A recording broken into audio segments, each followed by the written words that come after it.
ପିଲାମାନେ ଶୁଣ ଶୁଣ, ଆଜି ମୁଁ ତମକୁ ଗୋଟିଏ ଚତୁର କୁଆର କାହାଣୀ ଶୁଣେଇବି।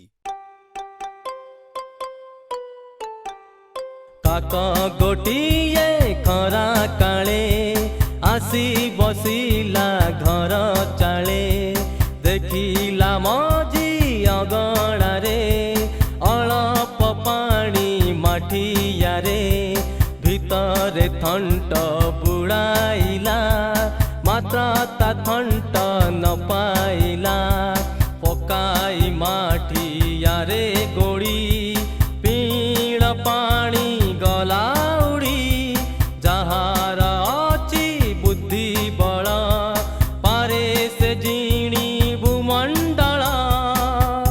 ଯାହାର ଅଛି ବୁଦ୍ଧି ବଳ ପାରେ ସେ ଜିଣି ଭୂମଣ୍ଡଳ।